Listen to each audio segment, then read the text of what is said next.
Bull up, grab the fuel nozzle, and get ready to fuel up on trends and strategies to grow your travel center business in this episode of The Truck Stops Here, brought to you by NATSO. Now, here's your host, Amy Toner.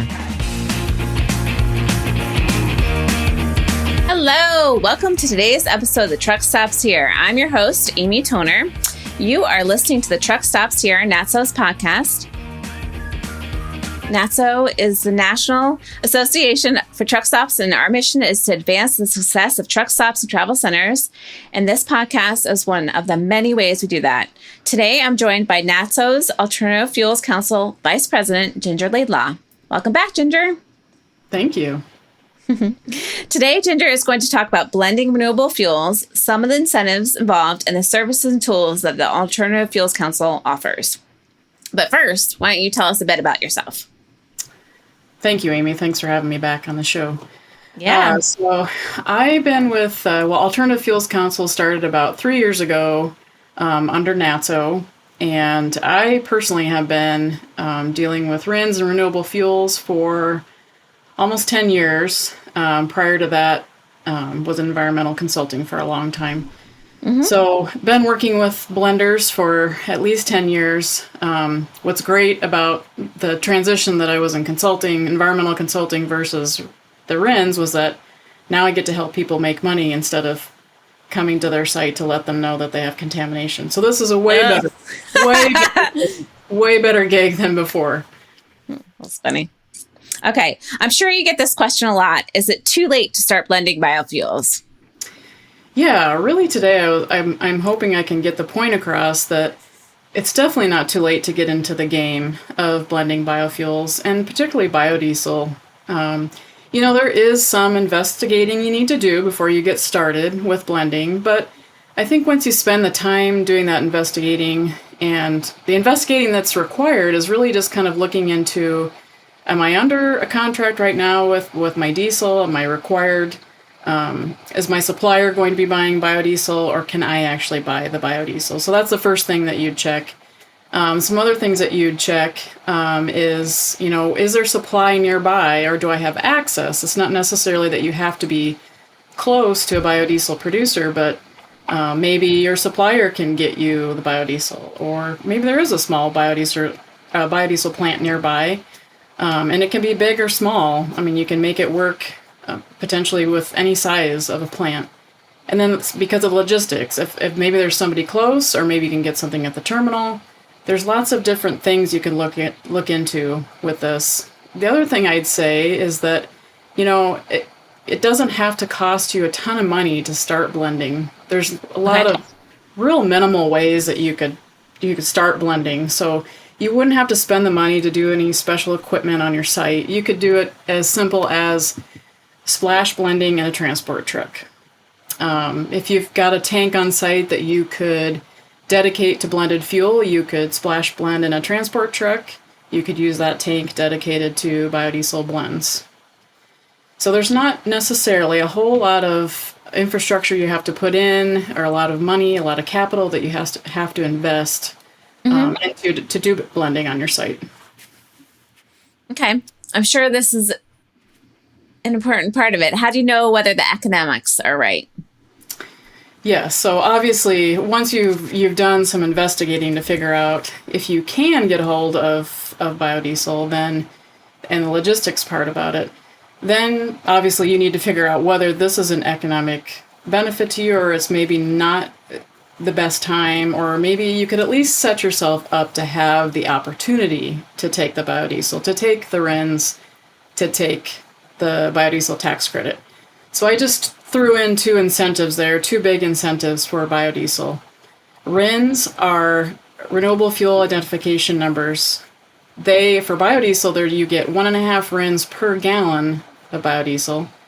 And for the blender's tax credit, which will go all the way through 2022, it's $1 per gallon of biodiesel.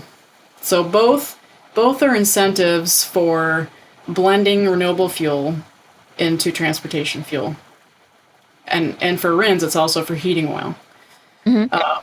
So those two incentives are a pretty big deal. The RIN market kind of goes all over the place, but If I were to say kind of an average cost or average value over the last year or so, I probably $1.50 per RIN. But it does fluctuate quite a bit. So I'm throwing that number out there, but it could change. But it could be, let's just say it's $1. If it's $1 per RIN, then you're getting $1.50 per gallon, and the dollar for the blender's tax credit. So those two things alone could give you more advantage as long as it works out right. You would need to, figure out what your cost is for the biodiesel, what the cost is for your clear diesel, and how much the logistics and the taxes would cost with that. And then you could plug in, what is the current RIN value, and are you getting the blender's tax credit or not? Some suppliers do not pass on both of those things or neither of those things.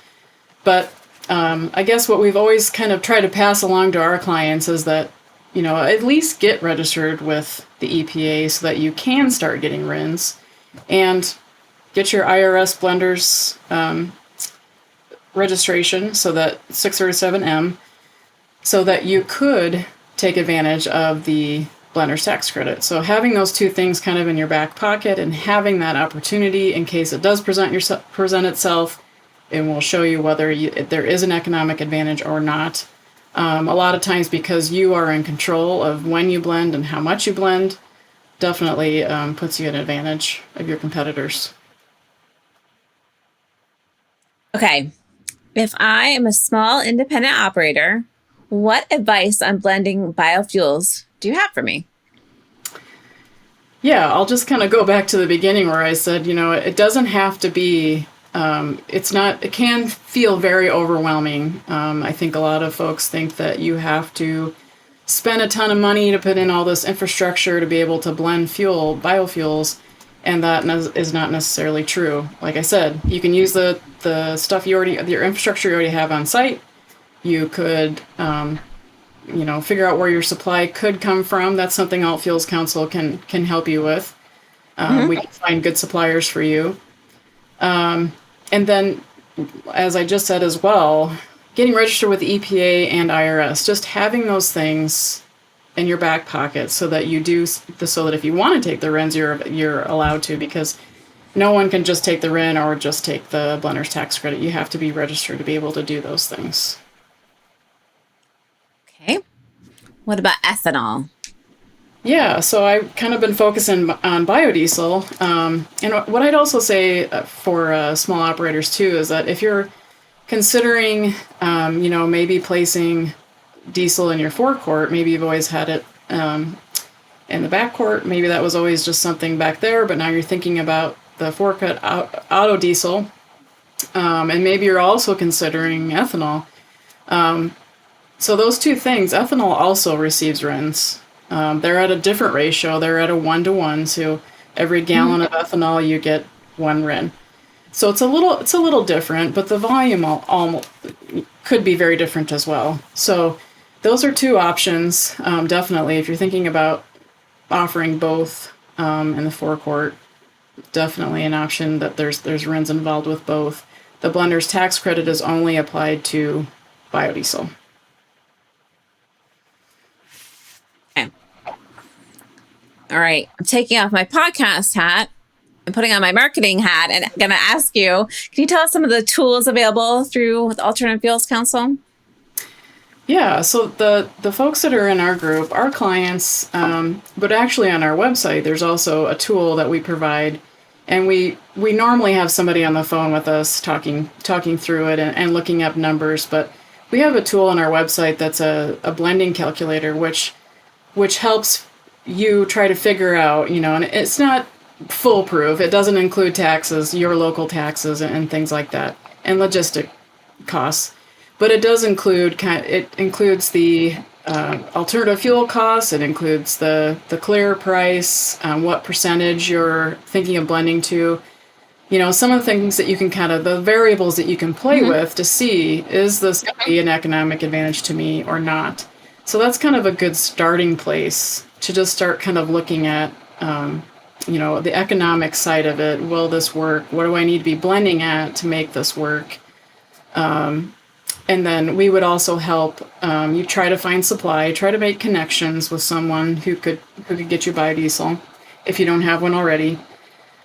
We also offer an online RIN management system and services with that. So our system is online. It tracks all the RIN transactions for you. You don't have to spend very much time trying to manage this. This is something you can get into at any point.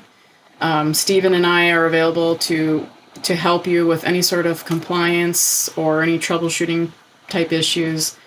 But this system is really designed to make things very easy, foolproof for you. We also take care of all compliance, all the reports, and there's an annual test engagement you have to do with the EPA if you're taking RINs. Mm-hmm. That's something we manage as well. So it's really, we created it so that it is business friendly, and because EPA is not always thinking about all the things that you guys have to think about as you do business. So that's where our system comes into place, where we're really thinking about, okay, well, you need to be able to do this, track what the costs are, what your RIN cost was, and try to track that all through every transaction and be able to look at, where am I at? What's my weighted cost average of my RIN value, so I can see what do I need to be selling at to really be making the margins that I want to.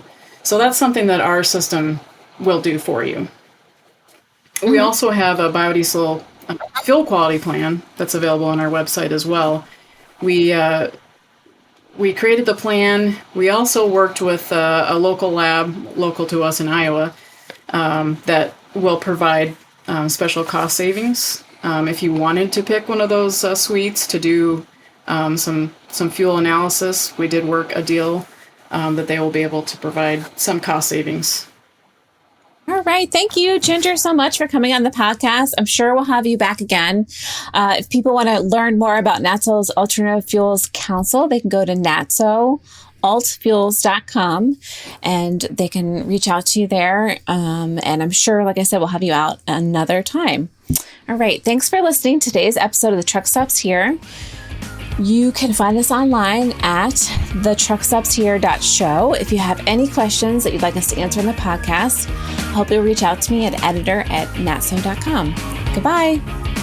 The Truck Stops Here was brought to you by NATSO, the association representing truck stops and travel centers.